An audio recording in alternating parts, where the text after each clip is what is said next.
Bonsoir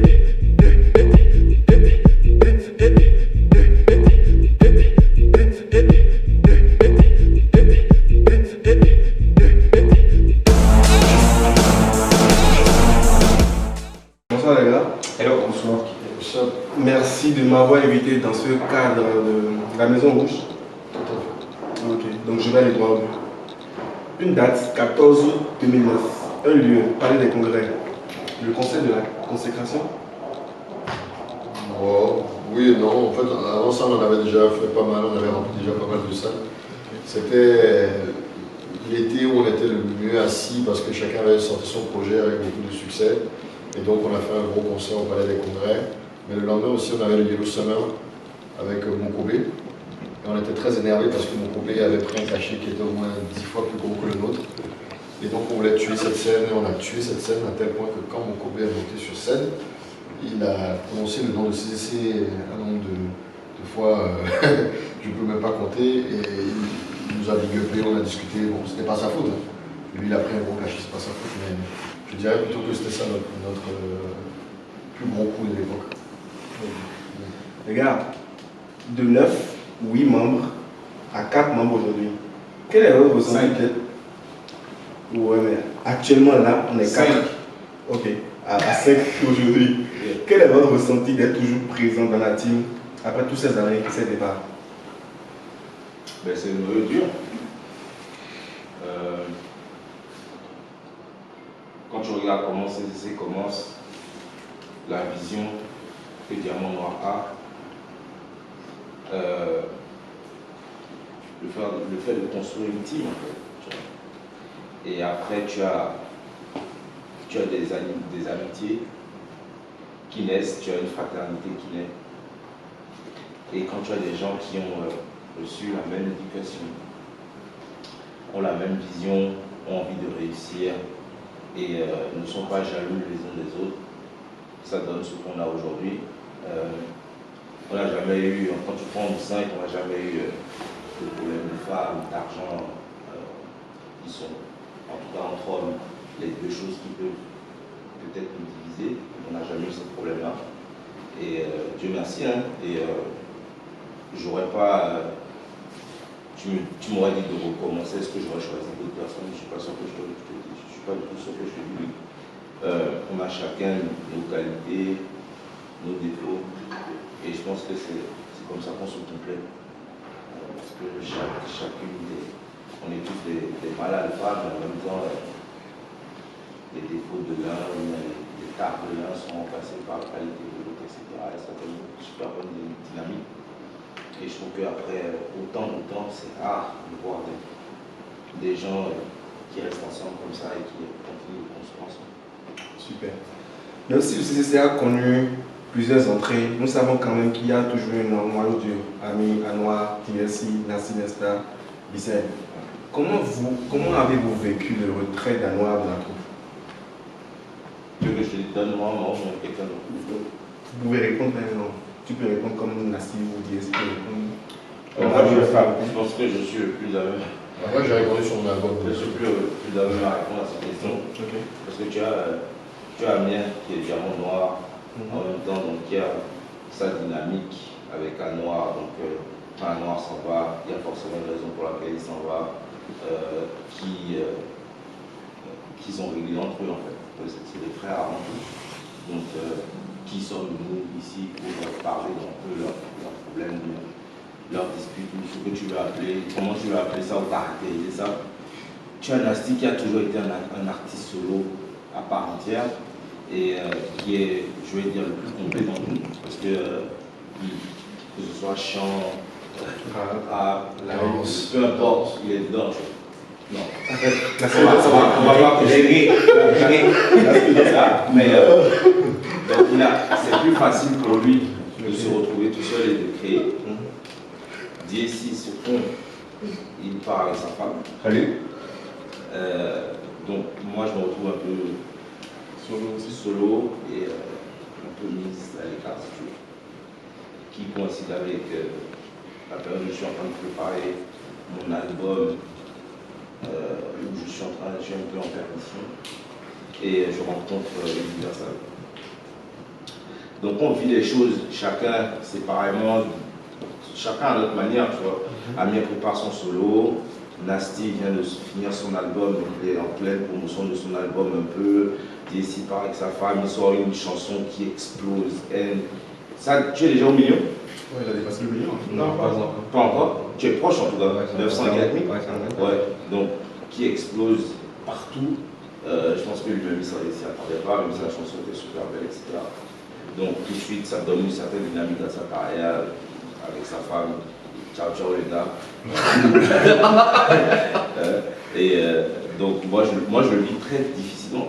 Et peut-être qu'ils ne sont pas au courant, je pense que j'en parle pas, mais je le vis très très très difficilement.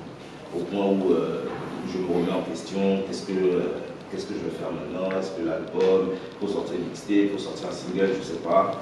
Donc je saurai là le feu et puis après, le reste c'est une autre histoire. Ok. On ne serait rien sans Polo et je ne parle pas de Ralph Lauren. Quel a été le rôle de Polo Richard dans le développement de CC? Écoute, Polo, moi j'ai envie de te dire quel a été le rôle de Polo dans le développement de la musique urbaine et du rap en général au Bénin. Polo c'est Hardness, Polo c'est Zena, Polo c'est Blasphème, Polo c'est Diamant Noir, Polo c'est Casey. Je peux tellement la citer que. Si tu es dans le Stars. Ouais, je peux tellement la citer. C'est-à-dire, Polo est celui qui, bien évidemment, avec M. Soumano, qui est le patron de Golf et qui a accepté de donner sa télé au service de la jeunesse, de la musique urbaine béninoise, bien sûr de la musique, mais encore plus de la musique urbaine. Et Polo qui a décidé donc de passer du rap à des heures de grande écoute, avant le journal, après le journal, et pour en même temps démocratiser cette musique. Et ça a marché à tel point que après c'est devenu quelque chose qui a embrassé toute la jeunesse, même les parents étaient beaucoup moins réticents. Et ouais, donc comme on me le présente, enfin quand M. Soumano me le présente, il nous voit comme des petits qui viennent en vacances et qui ont envie de rapper vite fait. Mais très rapidement ils se rendent compte qu'on est déterminé et qu'on veut vraiment aller loin dans le truc. Et c'est même lui qui nous ralentit à certains moments parce que à l'époque, moi j'avais tout le temps des idées, je voulais tout le temps faire des trucs, tout le temps faire des trucs. C'est lui qui disait, ah non, calme-toi, ça c'est un peu trop rapide pour le public, nanana. Et il a été un guide pour nous au départ, et je pense que c'est lui qui nous a permis de mieux embrasser notre carrière au Bénin, très très honnêtement. Ok. Là, je vais adresser une question spéciale à Nasty. Nasty, aujourd'hui, il faut que tu nous donnes le secret de pourquoi tu ne reçois jamais de lynchage sur les réseaux sociaux et même en dehors. Quand ça parle mal, je disais, c'est à quoi qu'il y a Nasty Nesta et puis il y a les 4 autres. Je ne pense pas. Peut-être que je suis moins attaqué individuellement. Mais je pense que quand ça parle du collectif, on tire sur tout le monde. Après, je ne sais pas, je pense qu'on est un groupe et chacun a une personnalité en fait. C'est-à-dire, par exemple, moi je ne vais pas m'exposer comme Amir, je ne vais pas avoir le franc-parler de B-Side. Donc ça fait que je ne vais pas m'exposer autant qu'eux. Tu vois, quand il y a une situation, eux, ils montent direct au créneau, ils y vont. Moi, ce n'est pas dans ma nature. Donc je pense que c'est ça qui m'expose moins et qui donne peut-être l'impression aux gens que je suis plus lisse. Après, je pense que chacun a son caractère et que même dans mon tempérament, je suis plus pondéré et c'est ça qui permet de faire l'équilibre dans le groupe en fait. Ce qui fait que par rapport à certaines situations où ça peut être explosif, je vais réussir avec beaucoup de diplomatie à parler aux uns et aux autres pour qu'on puisse gérer les situations. Et je pense que c'est comme ça qu'on arrive à évoluer en fait. On appelle le Suisse. Ok. Suisseau. Mais c'est pour te dire qu'il y a certaines situations où il faut y aller. Et quand il faut y aller, eux ils auront le courage ou les couilles d'y aller direct en fait, tu vois. Parce qu'ils n'ont pas peur de la critique, ils n'ont pas peur d'essuyer ce feu. Donc je pense que c'est une question de tempérament. Ok, super. Diazi, je vais te poser une question en 2 volets. Déjà, est-ce que tu étais préparé à un tel succès avec ton épouse par rapport au décollage du morceau Open 2?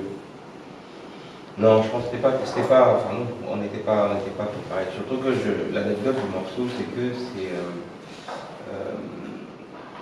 c'est réellement, je pense que c'est le premier morceau que j'écris avec quelqu'un et qui est sur ce que je viens de vivre à l'instant. Donc, ce morceau-là, il part d'une situation où on entre, c'est un peu compliqué, une petite dispute, et au lieu de se disputer là, on s'est dit qu'il fallait peut-être se rappeler pourquoi on était ensemble. Donc quand ce morceau est fait, il est fait aussi pour Faliwax parce qu'on venait de signer un partenariat, voilà. Et on voulait quelque chose d'un peu léger, mais à aucun moment donné la thématique ne devait être celle-là en fait. Tu vois. Donc on a utilisé l'instrumental de JK. Donc pour ce morceau-là, on trouvait que ça allait bien finalement avec la matière que Faliwax proposait. Donc c'est une grosse surprise totale. Même aujourd'hui, je pense que je comprends toujours pas, mais je sais que ça peut parler. Parce que, même à distance, des fois, je me demande si j'ai écrit ça en fait en réalité, parce que tu me demandes d'écrire un truc comme ça aujourd'hui, je sais pas. C'était juste à cet instant-là que ça devait sortir. Okay. Et que réponds-tu aux fans du CZ qui pensent que l'amour pour ton épouse t'a éloigné du DSC kicker que nous connaissons pour faire de toi un artiste trop amoureux et chanteur de variété? Parce qu'un artiste n'a pas le droit d'être amoureux, un rappeur ne peut pas chanter, un rappeur ne peut pas aimer une femme. Je pense que c'est des faux clichés. Moi, ce que j'aime dans la critique, c'est de se dire, en fait, on a envie de te retrouver d'une certaine manière à un moment donné. Donc ça, c'est une manière de te rappeler, de dire, bah, tiens, on a encore envie de te voir là. Donc c'est là que je m'arrête dans la critique. Le côté où je chante, je suis amoureux, tout ça, bah, moi, c'est ma vie, c'est ce que j'ai choisi. Donc j'assume complètement, je n'ai pas de souci avec ça. Maintenant, le rap, c'est avec ça que ma musique a commencé. Donc ça ne change pas. Donc ma femme ne m'a pas ravi en fait à la musique, au contraire. Je pense qu'il m'a permis d'explorer un peu plus ce que je pouvais faire dans la musique en fait. Ok. Misaël, est-ce que tu penses que tes attentes ont été comblées avec Ébert et compris? Totalement. Je pense que je présente toutes les facettes de mon talent et de mon art en fait dans les terrains et compris. Je pense que beaucoup de gens ont compris ça.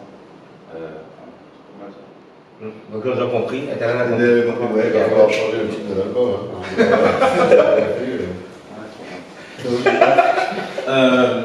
Ouais, donc j'expose ça et ça me permet de passer à une autre facette de ma carrière en fait.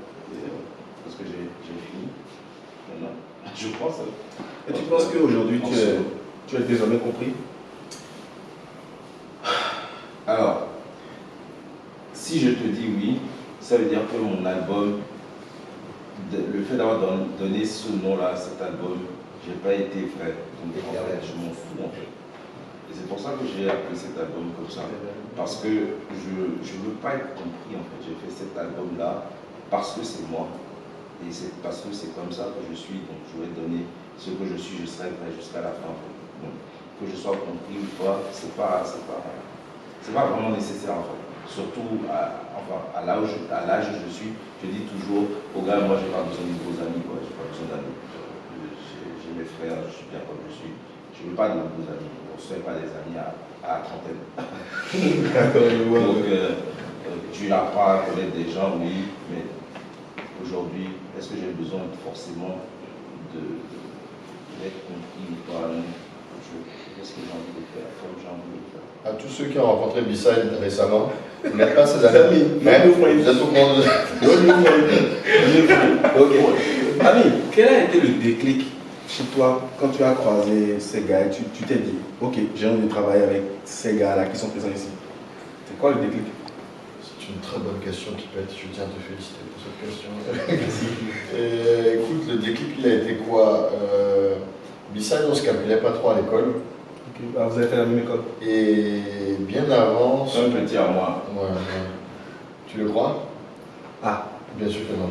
Et donc, ce qui m'a frappé chez lui, bien avant son talent, c'est sa loyauté et son envie de faire. Il avait vraiment envie de s'intégrer à la chose, de montrer qu'il avait envie de rapper et de se donner à fond dans la chose. Donc il envoyait des instrus, il proposait des choses, il envoyait des morceaux, il était déterminé. Il a même sorti d'ailleurs une mixtape pendant qu'on faisait signer All Star. On lui a dit de se calmer, il ne voulait pas écouter, il a sorti son projet seul. Donc il était vraiment à fond dans le truc. Donc je savais que c'était quelqu'un sur qui on pouvait compter. Le deuxième qui est rentré dans le crew, en tout cas, c'est pas vraiment Nassi, mais Nassi on l'a rencontré. Il était avec le 5e élément? Non, moi je l'ai rencontré dans l'avion. Après la sortie de l'album Faut faire jumeau, quand je rentrais en France, je l'ai rencontré dans l'avion. Et Et bizarrement, à l'époque, donc les gens nous détestaient beaucoup parce qu'on venait d'arriver, d'avoir du succès, c'était inattendu. Mais lui, dans l'avion, il m'avait félicité. Et ça m'avait choqué tout de suite. Je me suis dit, ah tiens, c'est bizarre ça. C'était inattendu pour moi. Et donc après, on l'a laissé l'année d'après quand je suis revenu. Je m'étais un peu rapproché de SAM. Donc on traînait beaucoup avec SAM. Donc il est revenu, on a fait pas mal de concerts, des trucs ensemble.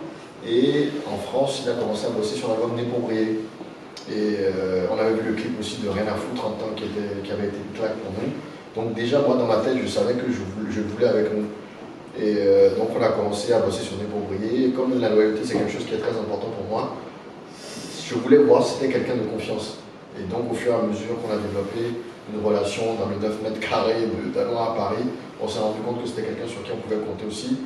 Mais il était dans ses imbroglios avec son label. Et donc il ne voulait pas les lâcher. Donc c'est quelqu'un de loyal. C'est quelqu'un de loyal, tu vois, donc il n'a pas lâché ses gars directement pour venir avec nous. Okay. Et donc ça a pris plus de temps. Il a refusé. Il n'a pas refusé, mais il a. En tout cas, au départ, il ne voulait pas lâcher ses gars, c'est ça? Il ne voulait pas les lâcher. En tout cas, il les a mis dans le business avec nous. Okay. Je ne vais pas me pencher sur ça. Et d'ici, on se connaissait déjà depuis bien longtemps. Mais moi, je ne savais pas qu'il prenait le rap plus sérieux. Et donc après, il a sorti son album en anglais. Moi, je trouvais que ça ne correspondait pas à l'image du label, donc après, il est passé en français. Et pour la petite histoire, d'ici a longtemps pensé que je ne voulais pas qu'il soit dans le crew, alors que ce n'était pas vrai. Mais qu'à l'époque, quand il a parlé en anglais, je disais, mais que ça ne collait pas en fait à ce qu'on faisait. Et donc, quand il est passé en français, non, en fait, ça glissait. Mais on était déjà potes depuis. À l'époque, je pense même qu'on sortait en boîte. Bien sûr, il est dans tous les clips. Ouais, c'est ça. Et du coup, même à des moments donnés où vous alliez en radio, et on ne savait pas, et du coup je me retrouvais aussi en deux avec, comment il s'appelle, Julien à l'époque, là, tu te rappelles? Ah oui, on se croisait en radio, alors que bon, enfin voilà. Mais même la première année, il était dans le clip de Diamant, oui, il était Bounce. Dans tous les clips, il était là. Donc même si tu vois des images de boîte de nuit, il était là avec nous tout le temps. Et bon, Blaze et Cyanogène, on les a découverts sur un site. C'est à l'époque. C'est Nasty, je crois, il y a un noir qui m'ont découvert, ils m'ont dit, ah tiens, regarde ça, j'ai regardé. Au Bénin, je les ai rencontrés, ils ont intégré le crew. ADN, c'était un ami d'enfance, pareil. Et en fait, plus que du talent, d'abord, ça a été de l'amitié, de la fraternité. Et la chance, c'est qu'on était bons. C'est ça le vrai truc. Ok, super. On va faire une petite parenthèse. Pendant qu'on discute de talent, tu as reçu 2 trophées. On peut recevoir les trophées là? Franchement, tu sais, je ne sais pas pour te faire du mal, mais les trophées, vraiment, moi je m'en fous. Non, attends, ça va venir. Je vais présenter un peu les trophées, puis tu vas me donner ton avis sur les. Au début de notre carrière, on voulait en gagner beaucoup. Mais quand je vois tous les trucs que les artistes d'aujourd'hui font pour gagner des trophées. Là, c'est marqué. Non, attends. Là, c'est marqué meilleur artiste rap pour tout de suite. Titanium Music Award 2020. Non, je les remercie, franchement, c'est gentil. Et là, c'est écrit meilleur album rap. Toujours Titanium Music Award 2020. C'est vraiment gentil. Et vraiment merci. Ok. C'est vraiment gentil. Mais je tiens à te dire la chose suivante. Déjà, donc avant de donner ton avis là-dessus, déjà dis-moi, que penses-tu des cérémonies des awards organisées au Bénin? C'est du crack. C'est du crack. Et voilà, c'est tout. C'est du copinage. C'est des gens qui prennent de l'argent chez des labels pour faire gagner certaines personnes. Bon, par exemple, je te donne... Tu as payé pour avoir ce trophée-là? Pas du tout, j'ai même pas fait la promo, mais je te donne un exemple. Titanium, par exemple, meilleur artiste féminin, ce n'est ni Zénab ni Cécimène. Pour moi, c'est impossible. Donc, comment ça va aider? Je ne veux pas dire parce que je ne veux pas que la personne pense que je suis contre elle, parce que ça n'a rien à voir avec elle. Mais si on est objectif au Bénin, les 2 meilleures artistes féminines, c'est elle, il n'y a rien à dire. Donc, le fait qu'elle ne gagne pas, je me dis, mais pourquoi en fait, tu vois? Et il n'y a rien à dire par rapport à ça. Donc, et quand tu vois des artistes qui ont du succès, à quel point ils courent après les trophées, et quand je te dis court, c'est vraiment court. Pourquoi? Franchement, pourquoi? Le meilleur trophée, c'est le public, ce que le public te donne en échange, ceux qui chantent tes chansons, c'est ça, moi, d'après moi. Donc, franchement, merci Titanium, mais ça ne changera pas. Non, pas rien à foutre, mais ça ne changera rien à ma vie, quoi. Ok. La relation, c'est toi, Stevie, qui m'en parle, qui prend la main. Moi, je pense que... Enfin, qu'est-ce qu'il y a à dire dessus? À part qu'à un moment, on a été peut-être obsédé par passer sur Trace TV parce qu'on pensait qu'on méritait, et on pense toujours qu'on méritait. À ce moment-là, quand ils ont ouvert leur playlist aux artistes béninois, on avait notre place là-bas en fait, et on ne s'y retrouvait pas, donc on a commencé à faire de la musique pour pouvoir passer là-bas, parce qu'on s'est rendu compte que tout ce qui passait là-bas, c'était, disons, la musique à influence Naija, de la musique dansante, des clips dans la rue et tout ça. Et on a essayé, on a fait des sons qui ne sont pas passés, on a joué le jeu en fait, je pense au maximum, c'est pas passé. Après on s'est remis en question à cause de deux choses, parce qu'on a vu que, comme dit Amir dans son album, en voulant gagner un autre public, on a failli perdre notre public. Déjà ça, quand les retours de notre public, on les a ressentis. Et après, on s'est dit, bah, en fait, qu'est-ce que ça apporte réellement aux artistes, en tout cas du Bénin qui passaient, ça n'a pas changé leur carrière pour autant en fait. Donc après quoi on courait? Et c'est là qu'on se dit, bah, écoute, autant rester sur notre ligne, parce que c'est ce qu'on sait faire. S'ils ne veulent pas nous passer, c'est normal en fait, quand tu réfléchis bien.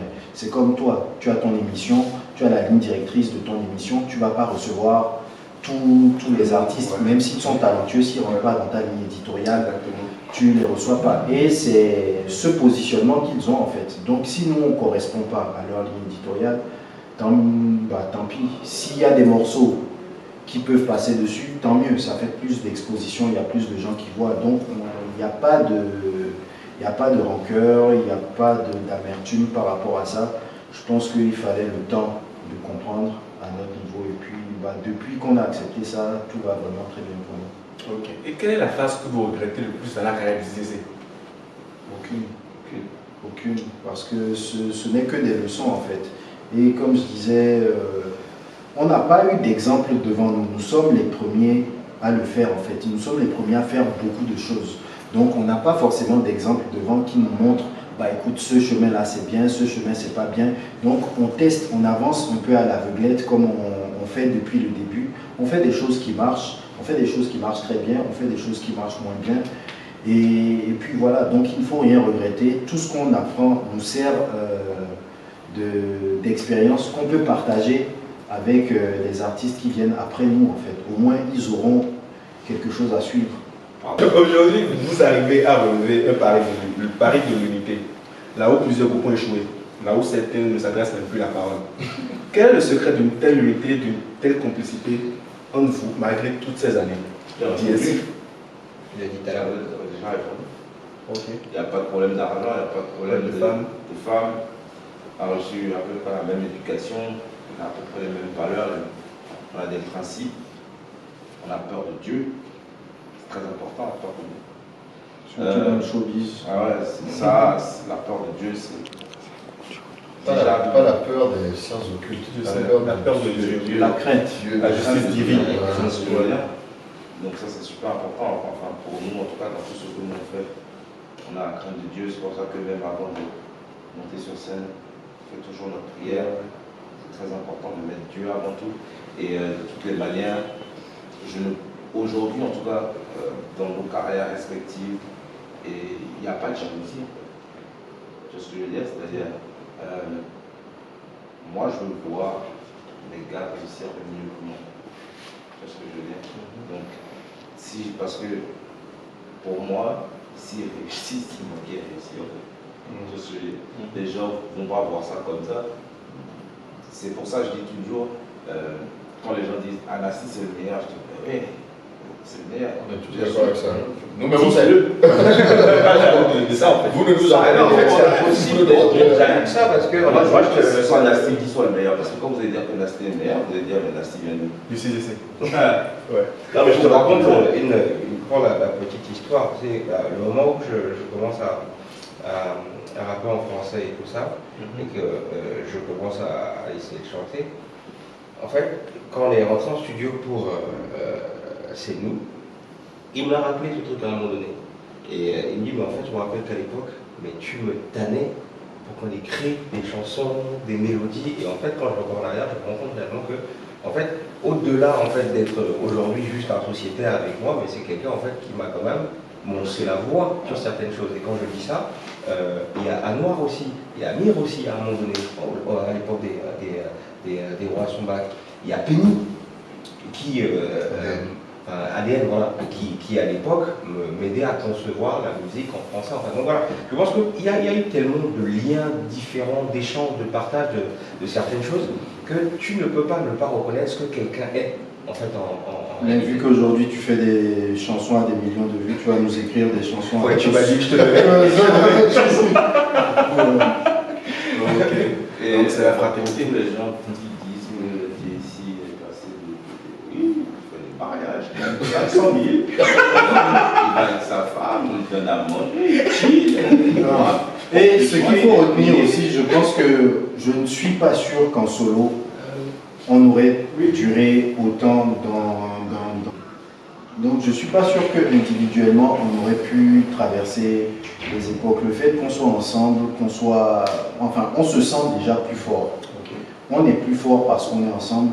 Je sais que je suis en confiance dans cette industrie parce que si je tombe, je sais que mes gars seront là. Si je suis en train d'aller là, c'est du crack que tu es en train de faire et ils n'hésitent même pas à me dire. En fait, on ne prend pas de gants pour se dire les choses. C'est ça. Et entre nous, il y a beaucoup de chambrage, hein, tu comprends. Si quelqu'un fait quelque chose, c'est nul, mais tu vas l'entendre pendant 2 semaines. Si tu te foires, si tu vas poser que c'est pas bon, c'est du crack. Est-ce que DSA a dit à Bissell une fois, comme c'est un studio, Non, quand c'est pas bon, on dit c'est pas bon, tu peux bien faire. C'est lui qui accepte le bois, c'est ça qui est rigolo. Donc il va me dire, moi, mais tous les jours, il me dit, il fait du crack, tous les jours, Il prend cher, faut pas croire. Il prend cher. Je sais que c'est bon quand c'est pas bon. Mais lui, il mine, il dit, et après, il va rentrer chez lui, il va retravailler sur son truc. Tu vois, donc on se dit des choses de. En fait, je pense que ça va être rare de trouver des gens qui peuvent accepter en fait, ce type de critique. En fait, les gars, ils ne peuvent pas te dire ça pour te faire chier. S'ils le disent, c'est que ça doit être excellent, ça doit être meilleur que ça. Là, c'est. Maman, c'est trop fort. Ouais. Waouh. Parce que la première fois, j'ai posé une astérie, non, c'est pas assez profond, c'est trop machin. Deuxième fois, je lui fais, non, il y a ces 2 phrases dedans, il faut que tu changes. Tu te rends compte qu'on parle en phrase. Non, mais on parle en phrase et en mots. Ce mot ne me plaît pas, cette phrase est mots. Ouais, mais tu vas reposer une 3e fois avant que tu les valides. Vite. non, mais moi, je veux te dire, je vais te raconter moi, mon histoire sur Mama. Sur Mama, tu sais, le morceau, il a quelque chose, il y a de l'émotion, il y a tout ça. À un moment donné, je chantais très aigu et ma voix, elle s'est bloquée. Tu sais que les gars, ils sont restés pendant tout le temps jusqu'à ce que ça se décante un peu. Donc pendant un bon bout de temps, personne ne posait, on attendait que moi, jusqu'à ce que ça s'ouvre, je chante. Bon, mais pour de vrai. Oui, c'est vrai. C'est vraiment c'est plus fort, ça dépasse la fraternité au fait. Ok.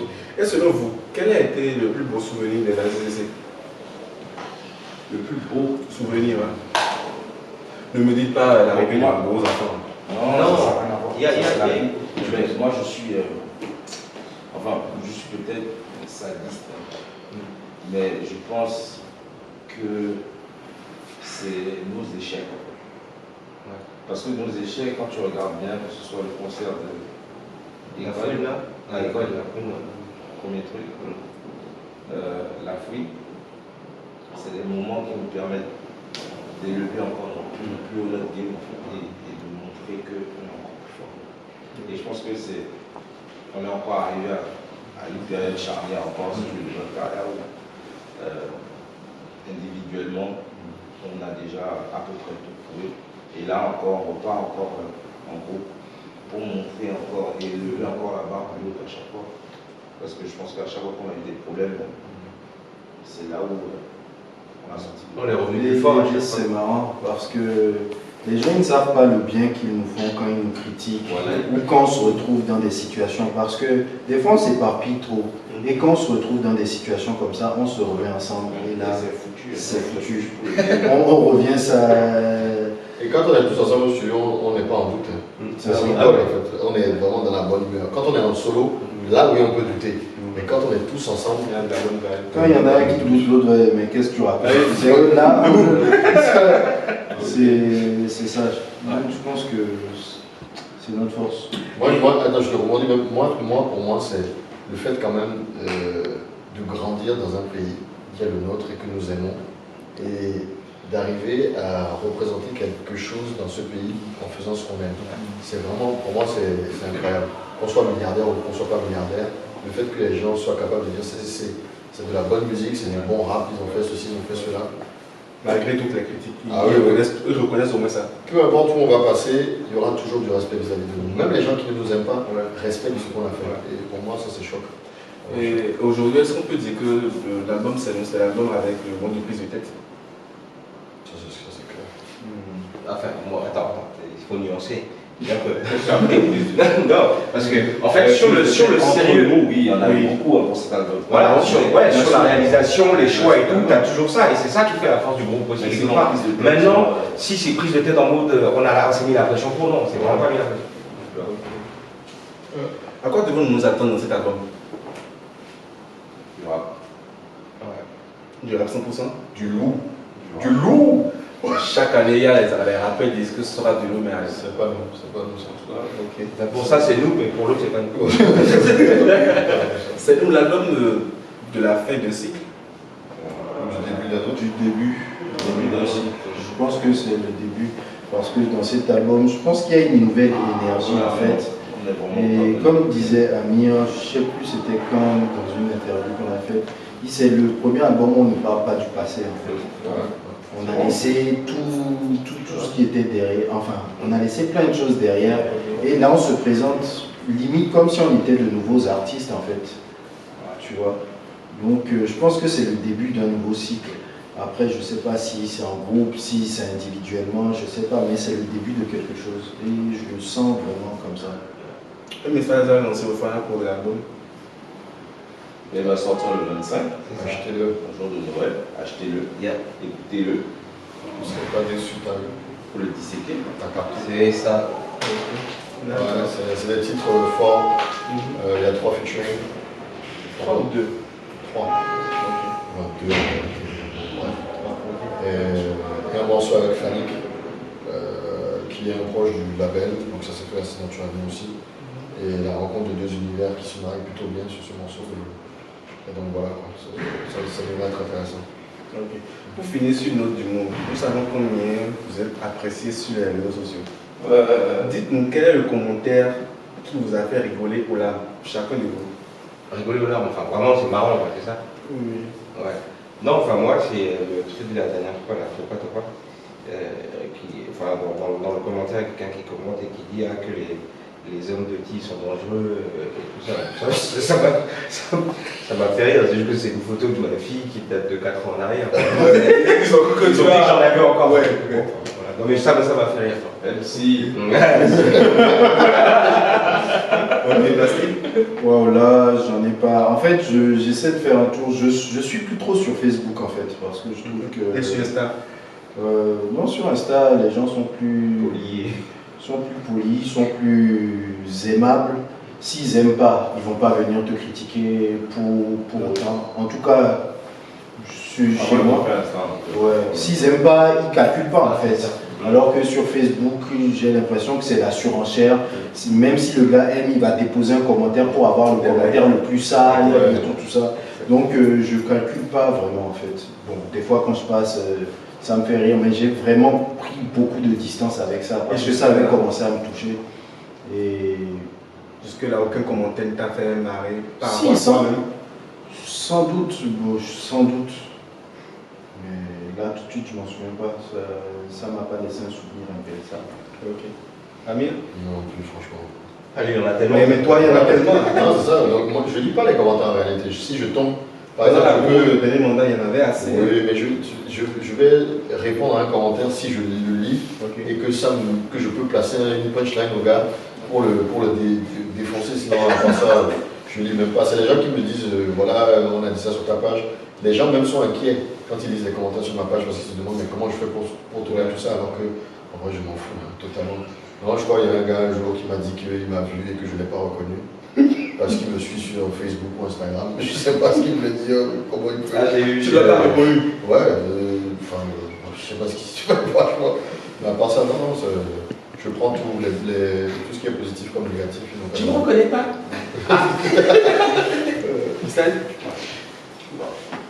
Moi, je préfère Snap qu'Instagram. C'est vrai, avant, je répondais à tout, tu vois. Tu donnes rendez-vous dans la rue. C'est quand, après, moi j'ai un truc, quand je réponds sur Facebook, c'est que je m'ennuie et que j'ai envie de rigoler justement en fait pour les titiller en fait. Les gens pensent vraiment que c'est la vraie vie. En fait. Non, c'est ça. Et ça, Ouais. je trouve ça grave. Il y en a qui veut nous dire ça en face en réalité. C'est fou. Et sinon, il y a parfois même, en fait, il y a un truc que les fans ne savent pas, c'est que, je ne sais pas pour les gars, mais moi, j'ai une très bonne mémoire. Je sais très bien, si je vois, et par exemple, la dernière fois que je suis arrivé à la soirée que Bissell a organisée à Mimise, il y a un gars qui a écrit un truc sur nous, sur Internet. Quand je l'ai vu, je l'ai salué, tu vois. Il ne sait pas que moi j'ai lu son commentaire, mais moi je sais très bien que ce gars-là, mais quand il me voit, il ne peut jamais répéter son commentaire. Mais c'est pour te dire que Internet leur donne de la force, quoi. Quand il me voit, il fait l'exciter. Par contre, la dernière fois, j'ai vu un commentaire, c'est encore sur Cotton Boy, où l'admin de Cotton Boy a posté une photo de vous. Et il y a un gars qui a mis en fait que pendant que Bissell maigrit, vous tous vous prenez du poids. Oui, ben Ouais, c'est vrai. Amen.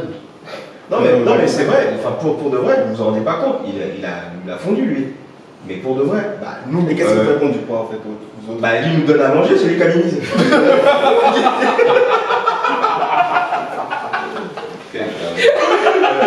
Celle-là. Toi aussi, tu as grossi. Toi aussi, tu as grossi. Je pense que j'ai grossi. Bien sûr que tu as grossi. Ah bon? Par rapport au début où on t'a rencontré, c'est la vie, c'est le choix. Déjà le petit Bambi et tout. Ouais, vraiment, j'avoue, regarde. C'est comme. C'était à la plage, Attends, cabane de pêcheurs. j'étais avec Bissell. Ouais. Tu nous as abordé. Je suis sûr que toi aussi, à l'époque, tu nous as cités sur Internet. Mais quand tu nous as vu ce jour-là, Qui peut être.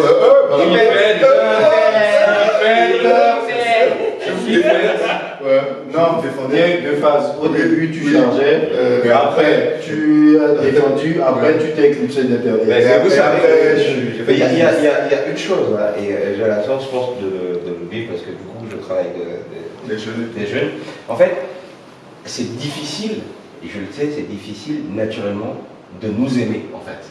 Dès que tu débarques, tu as 4 gaillards, 5 gaillards comme ça, ou plus à un moment donné, et qui arrivent, je. En fait, le premier truc que ça fait, c'est que ça fait chier d'abord. Même si tu kiffes, ça fait chier. Donc du coup, tu as tendance à taper. Mais en fait, en réalité, les gens veulent juste s'approcher. Alors, tu te rappelles, on a une discussion studio, où tu vois ce que les gens pensent de nous sans nous connaître. Exactement. Et dès qu'ils nous connaissent, ben en fait, ça change, voilà. c'est tout un autre Voilà, univers en fait. C'est aussi une barrière, hein, c'est une protection. Ils aiment la musique, c'est tout ce qu'on leur demande, le reste là. Ouais. Bah les gars, on est à la fin de l'entretien. Je vais vous poser une question ultime pour conclure. Selon vous, c'est quoi la définition de la réussite? Chacun de vous. Très intime la question. La réussite, Bissell, c'est quoi pour toi? La réussite, c'est quoi? Pour moi, ma réussite, Ouais. ce serait que mes enfants réussissent. Ok. Si je mets tout en place pour que mes enfants réussissent, j'ai besoin de rien, moi je dois réussir. C'est pas forcément de l'argent ou ce genre de truc. Je pense que c'est de pouvoir laisser quelque chose. Enfin, Un héritage. ouais, mais héritage encore, c'est compliqué. Parce que quand tu dis un héritage, C'est l'argent, tout ça. Non, je pense Des que valeurs, c'est tu peux laisser des des valeurs, des héritage. principes, de vouloir se battre Ok. pour réussir. La réussite, c'est quelque chose de très subjectif aussi à la personne. Donc, je pense que c'est de pouvoir donner une bonne éducation aux enfants et de pouvoir leur donner les armes pour se battre dans la vie et réussir à leur manière dans la vie. Parce qu'avant, moi, quand j'étais beaucoup plus jeune, c'était la réussite, c'est forcément l'argent, les femmes. Mais depuis que tu as un enfant, Mais aujourd'hui, c'est pas pareil. Ok. La réussite, c'est subjectif à la personne. Si aujourd'hui, mon fils veut devenir docteur, Tu vas mettre les plans si tu veux rouler dedans, vas-y. Ok. Ce n'est pas forcément quelque chose. Et je pense que, en tout cas, nous ici, et même notre entourage, les gens qui sont avec nous tous les jours, je pense qu'on a réussi, nous, à imposer ce modèle de réussite à nos parents, en fait. Pour qu'ils sachent que, en fait, pour eux, la réussite, c'est pas de devenir comme eux, mais la réussite, c'est qu'ils nous ont donné les armes pour qu'on puisse se débrouiller aujourd'hui par nous-mêmes, et qu'on soit autonome nous-mêmes, et qu'on vive nos vies, qu'on puisse gagner de l'argent, faire nos activités, créer des choses, Éduquer nos enfants. et ça, c'est la plus grande réussite.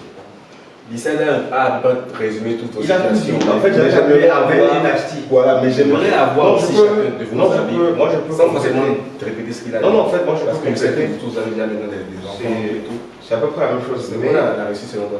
en fait, c'est tout ça, plus le fait de ne pas en fait vivre ça seul. Peut-être à la famille, tu sais, voilà, la nucléaire, donc, et tout ça, après quand tu fais des enfants, voilà. Mais en plus, quand tu as des amis qui deviennent des frères, en fait, tout a une saveur différente, vous êtes tous ensemble. Donc voilà, pour moi, la vraie réussite, c'est tout ça, plus le vivre ensemble. Tu vois, des fois, on va à la plage avec les enfants et tout, à la piscine. C'est pas pareil, tu vois, ça a une meilleure saveur que quand tu vas seul avec les enfants, par exemple. Ça, c'est- Nasty, tu as été papa récemment. Ce que je fais, c'est pour Aya. Qu'est-ce que, déjà, dis-moi, est-ce que le fait d'avoir maintenant une fille dans ta vie, un être qui te ressemble, dont tu te soucies au quotidien, est-ce que ça a changé ta vision des choses? Peut-être pas lui, mais nous, en tout cas, nous, on voit que. Non, Je le vois aussi maintenant. ça change forcément ta perception des choses, ça change ton rapport avec la vie, ton rapport avec la mort, ton rapport avec les autres. Ça t'ouvre les yeux sur plein de choses en fait.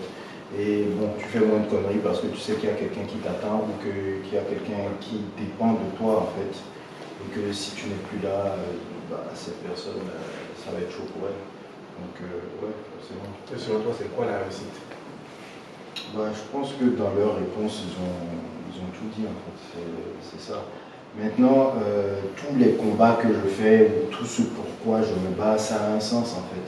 Je sais que c'est pour laisser quelque chose après moi, à ceux qui vont venir après moi, que ce soit ma fille, que ce soit d'autres enfants, ou que ce soit les générations d'après. Là, ça prend vraiment son sens en fait. Donc c'est pouvoir vivre, laisser construire un héritage et pouvoir laisser des traces. C'est ça. Amir? C'est très simple, la réussite pour moi c'est la liberté. C'est pour être capable de faire ce que tu as envie de faire et permettre à ceux qui t'entourent aussi d'être libres par tes actions. Pour moi c'est lié de très près à la liberté. Et tu te sens libre aujourd'hui? Totalement, je fais ce que je veux, je fais le métier que j'aime et je veux vraiment aussi que mes enfants sachent ça, qu'il faut qu'ils soient libres, qu'ils n'aient pas de contraintes, qu'ils n'aient pas peur de quelqu'un, qu'ils n'aient pas peur de dire ce qu'ils veulent, qu'ils gardent leur intégrité du moment qu'ils font ce qu'ils veulent. La liberté, c'est ça le plus important. Tu peux être l'homme le plus riche du monde, si tu es en cage, C'est bon, ça ne sert à ça rien. ne sert à rien du tout. Il faut rester libre. C'est tout. Ok les gars, merci beaucoup. Merci. Thank you. Merci beaucoup. Hein.